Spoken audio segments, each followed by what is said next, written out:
Ndabasuje cyane mwebwe tubana hano kuri Asveda, nizere ko mumeze neza aho muri hirya no hino. Nawe utameze neza ndakwihanganishije, ukomere, ejo cyangwa ejo bundi bizagenda neza. Uyu munsi rero ikiganiro cyacu ni ikiganiro kigufi ariko cy'ingenzi, gusaba kugira ngo ucyumve ukirangize kugira ngo turusheho gukurikirana neza uburere bw'abana bacu, barusheho kuba abana baduteye ishema. Shimira cyane mwebwe mwamaze gukora subscribe, mwebwe mukora like, share, mwebwe mutwandikira muri comment. Ndabashimiye cyane, Imana ibaha umugisha. Hanyuma abashya namwe mugeze hano bwa mbere, mwiyumve mikaze n'ukunda ibiganiro byacu. Ntugende udakoze subscribe kugira ngo tujye tubana mu biganiro byacu mu ba mbere, kandi umuryango wa Asveda urusheho kwaguka, tube benshi cyane. Ndagushimiye ko wemeye kubikora. Uyu munsi rero munyemerere tuganire kuri iki kintu. Hari ukuntu umwana agusuzugura, ukamubwira ukabona ntari kumva, ukamubwira ukabona rwose ntimuri kumwe, nubwo yakumva akaba yagusubiza ibintu wumva bitajyanye n'ibyo umubajije, mbese ukabona rwose ko yahejeje inguni, atari kukumva na gato. Uyu munsi rero munyemerere tuganire ku kintu cyaba kibitera ndetse n'uburyo wabikemura, umwana akabasha kugaruka ku murongo mwiza. Ikintu cya mbere ugomba kwitwararika nk'umubyeyi ni ukuvuga ngo ugomba kubanza kwigenzura nawe ubwawe, ukamenya ko atari wowe ntandaro yo kugira ngo umwana atangire kujya asuzugura. Ni ukuvuga ngo mu byemezo ufata ugomba kugira uruhande rwawe kandi ukarugumaho. Ni ukuvuga ngo niba hari icyemezo wafashe, iyo ugihinduye kubera amarangamutima y'umwana yagaragaje, wenda yarize, yarakaye, yivumbuye, yagize ate, ibyo ngibyo bikagutera guhindura icyemezo runaka wafashe, cyangwa se bikagutera guhindura umurongo wawe wagaragaje ko ari wo uhagazeho, aho ngaho umwana ni intandaro yo kuba yatangira gusuzugura, kuko aba atangiye kubona ko nawe nta gahunda ugira. Ashobora kuvuga ati n'ubundi azabihindura, n'ubundi arabihindura iyo bigenze gutya, n'ubundi iyo ntumvise nakumva ntakumva. Ashobora guhinduka umunota ku wundi.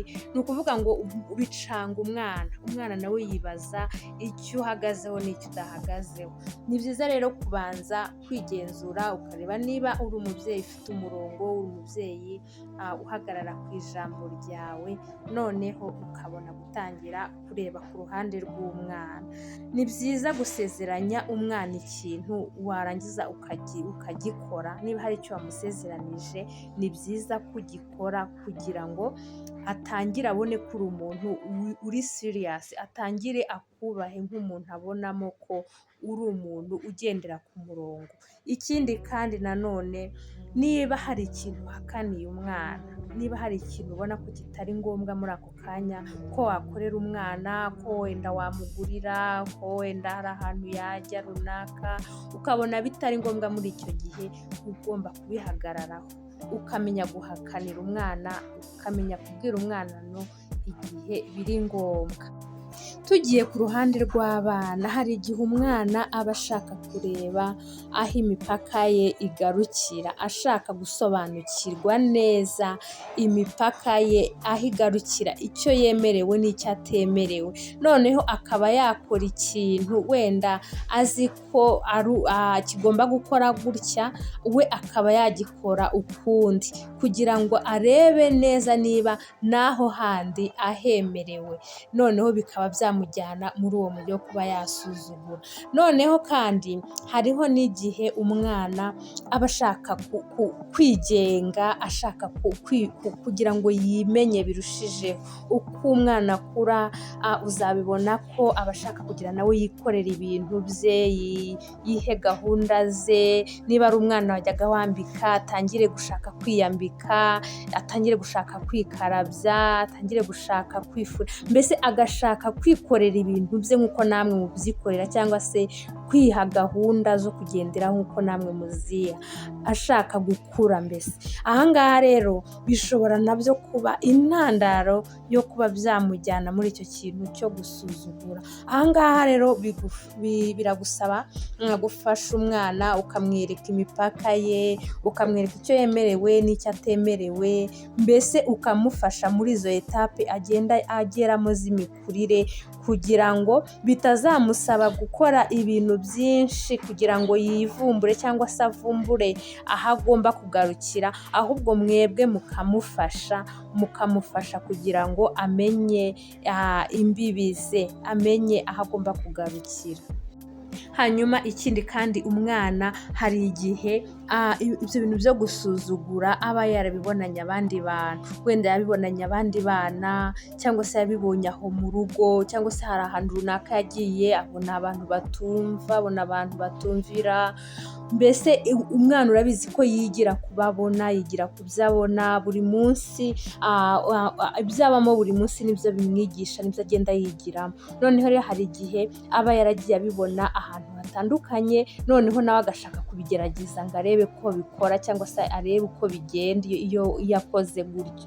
Ahangaha rero ni byiza ko ukurikirana, ukamenya inzira umwana anyuramo, ukamenya abahura nabo, ukamenya abo yirirwana nabo, ibyo bakora, noneho ukagenda ugerageza kumurinda, cyangwa se ukagerageza nanone kumwigisha, ukamusobanurira, ukamwereka umurongo ukwiriye mwiza wo kugenderamo, ukamwereka uburyo bwiza bwa komunikasiyo, uko umuntu avugana n'abandi mu buryo bwiza, ukamwereka uko umuntu ahakana ikintu igihe atagishaka cyangwa igihe atemeranwa nacyo, ukamwigisha uburyo bwiza bwo guhakana, ukamwigisha imyifatire myiza, mbese ukamutoza, kandi aho biri ngombwa ukamurinda kuba yahura n'ahantu aho ariho hose yakigira ibyo bintu.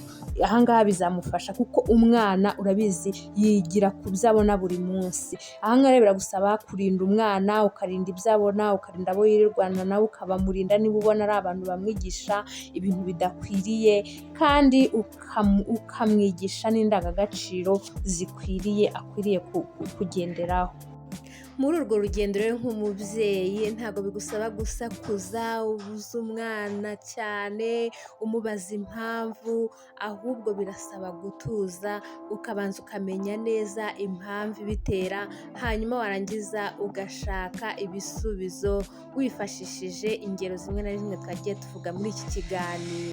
Donc biragusaba gutega amatwi, biragusaba kwigisha, biragusaba kuba hafi, ukaba maso, ugakurikirana.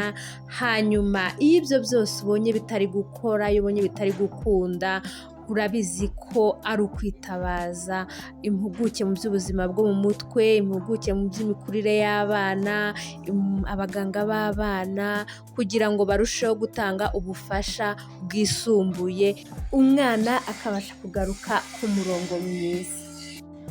Ndagushimiye cyane rero twabanye muri iki kiganiro, nizere ko hari icyo wungutse. Duhurire muri comment, mutubwire, mukore like, mukore share, kandi abashya bibuke gukora subscribe kugira ngo tujye tubana mu biganiro byacu bitandukanye. Mbifurije gukomeza kugira amahoro y'Imana naho utaha. Bye bye.